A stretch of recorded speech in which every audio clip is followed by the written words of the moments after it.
اسلام نے مال کی تحفظ کی ذمہ داری لی ہے۔ کس قسم کا مال؟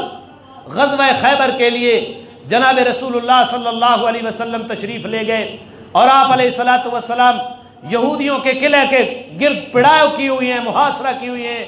ایک رائی اسود چرواہا یہودیوں کا بکریاں چراتا تھا، اجرت کے اوپر وہ بکریاں لے کر قلعے سے باہر نکلا اور اس کے دل میں خیال آیا کہ مسلمان جس کو نبی مانتے ہیں وہ تو بہت بڑا بادشاہ ہوگا، وہ تو بہت بڑی دیل ڈول والی ہستی ہوگی، میں اس کے ساتھ ملاقات کیوں نہ کروں۔ بکریوں کو سائیڈ کے اوپر چھوڑا اور صحابہ کی جماعت میں پہنچا کہ میں تمہارے سردار سے ملنا چاہتا ہوں، تمہارے نبی سے ملنا چاہتا ہوں۔ خود اسود بیان کرتا ہے کہ مجھے انہوں نے بتلایا کہ وہ جو جھونپڑی ہے اس جھونپڑی کے اندر ہمارے نبی موجود ہیں۔ میرے خیال میں تھا کہ یہ جھونپڑی اور وہ آدمی جس کے بارے میں یہ امام الرسول ہونا کہتے ہیں، خاتم النبیین جس کو کہتے ہیں، جس کا کلمہ پڑھتے ہیں، بالآخر میں اس جھونپڑی میں چلا گیا، آپ کے ساتھ ملاقات ہو گئی۔ آپ کیا پیغام ہے آپ کا؟ تو آپ علیہ الصلوۃ والسلام نے مختصر سی پیغام کیا تھا؟ سارے نبیوں کا پیغام کیا تھا؟ لا الہ الا اللہ، کہ اللہ سے ہونے کا، اللہ سے سب کچھ ہونے کا یقین ہمارے دل میں آ جائے اور غیروں سے کچھ بھی نہ ہونے کا یقین ہمارے دل میں آ جائے۔ یہ ہے لا الہ الا اللہ۔ حضور نے لا الہ الا اللہ کا تعارف کروایا۔ اگر میں یہ کلمہ قبول کر لوں مجھے کیا ملے گا؟ آپ علیہ الصلوۃ والسلام نے فرمایا کہ تو ہمارا بھائی بن جائے گا، ہم تجھے گلے سے لگائیں گے، جو حقوق ہمیں حاصل ہیں وہ تجھے بھی حاصل ہو جائیں گے۔ اس نے عرض کیا کہ میرے جسم سے بو آتی ہے، میں تو چرواہا ہوں، لوگ تو مجھے حقارت کی نظر سے دیکھتے ہیں، آپ مجھے حقوق کی بات کرتے ہیں، مجھے گلے سے لگائیں گے، یہ کس طرح ہو سکتا ہے؟ آپ علیہ السلام نے فرمایا کلمہ پڑھ تو صحیح، ہم تجھے حقوق بھی دلائیں گے، ہم تجھے سینے سے بھی لگائیں گے، تیرے اس رنگ کو اللہ جنت کے اندر روشنیوں میں بدل دے گا، خوبصورتیوں میں بدل دے گا، اللہ اس تیرے جسم کی خوشبو بدبو کو خوشبو کے اندر بدل دے گا، کلمہ پڑھ تو صحیح۔ اس نے کہا میں کلمہ پڑھتا ہوں، اشہد ان لا الہ الا اللہ وحدہ لا شریک لہ واشہد ان محمدا عبدہ ورسولہ، مسلمان ہو گیا۔ نبی علیہ الصلوۃ والسلام سے پوچھتا ہے اب میں مسلمان ہو گیا ہوں، اگلا حکم بتلاؤ۔ سن لیا آپ نے کیا عرض کرتا ہے؟ اگلا حکم بتلاؤ، اب نماز پڑھنی ہے، اب روزہ رکھنا ہے، کیا کرنا ہے؟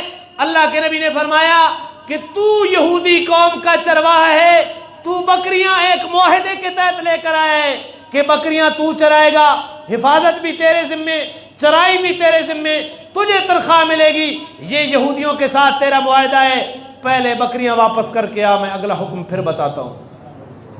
ذرا تصور کی دنیا میں آؤ، انہی یہودیوں کی بکریاں ہیں جن کا گھیرا تنگ کر کے نبی پاک بیٹھے ہیں، لیکن اس مسلمان جو نو مسلم اسود تھا اس کے ذمے بکریوں کی حفاظت بھی تھی۔ آپ نے اس معاہدے کی طرف توجہ دلوائی کہ پہلے بکریاں واپس کر کے آ۔ یا رسول اللہ بکریاں تو انہی کی ہیں جو آپ کے خون کے پیاسے ہیں۔ حضور نے فرمایا بکریاں میرے دشمنوں کی ہیں، لیکن تیرا تو ان کے ساتھ معاہدہ ہے، تو ایک مرتبہ اپنے معاہدے کی پاسداری کر کے آ، معاہدے کے تحت جو بکریاں آئی ہیں ان کو واپس کرنا ہے۔ ہاں لڑائی میں جب وہ شکست کھائیں گے اس وقت ہم جو بکریاں حاصل کریں گے وہ مال غنیمت ہوگا۔ دھوکے سے ہم نے لینی، آپ نے بکریاں واپس کروائیں۔ اسود بکریاں واپس کر کے آیا، آپ کے پاس آیا، یا رسول اللہ میں بکریاں واپس کر کے آیا ہوں۔ اسلام مال کے تحفظ کی ضمانت دیتا ہے، عین میدان کارزار میں دشمن کے معاہدے والے مال کی بھی تحفظ جناب محمد رسول اللہ کر رہے ہیں۔ تم نے کیا کیا افغانستان کے اندر؟ دنیا کو انسانی حقوق سے کھانے والے لونڈو۔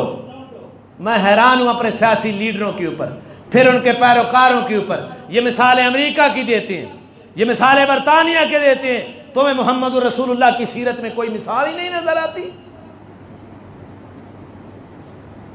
اسود آ گیا، یا رسول اللہ بکریاں واپس کر کے آیا، فرمایا کہ اب نماز کا تو ٹائم نہیں کہ میں نماز پڑھوں، رمضان تو ہے نہیں میں تجھے روزہ رکھواؤں، اب اس وقت جو عمل ہے وہ جہاد ہے، اس جہاد کے اندر شریک ہو جا۔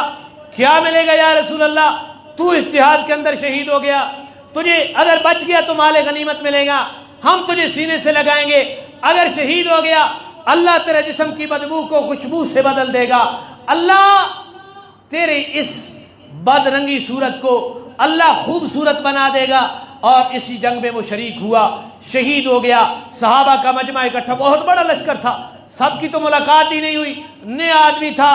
حضور علیہ الصلوۃ والسلام جنگ سے فارغ ہوتے, آپ لاشوں کا چکر لگاتے, زخمی کہاں ہے اس کی تیمارداری کی جائے, اس کا علاج معالجہ کیا جائے, کہاں شہداء پڑے ہیں ان کی تدفین و تجہیز و تکفین کی جائے, یہ آپ چکر لگاتے. آج جگہ پہ صحابہ کا مجمع ہے, آپ علیہ السلام پہنچے, کیوں مجمع اکٹھا کیا ہوا ہے؟ ایک بندہ ہمارے مقتولوں کے اندر پڑا ہے جس کو ہم میں سے کوئی نہیں پہچانتا. آپ نے فرمایا پیچھے ہٹو. آپ نے دیکھا, آپ نے فرمایا یہ ابھی خیمے میں مسلمان ہوا ہے, نہ نماز پڑھی ہے نہ روزہ پڑھا ہے, اللہ نے جنت میرے اوپر منکشف کر دی ہے, میں دیکھ رہا ہوں اللہ کوثر اور تسنیم سے اس کو غسل کرا رہے ہیں, اللہ اس کے جسم کی بدبو کو خوشبو میں بدل رہے ہیں. یہ وہ ہے جس نے ایک نماز بھی نہیں پڑھی اور جنت میں پہنچ گیا. حضور کے ساتھ وفا کا کر لیا.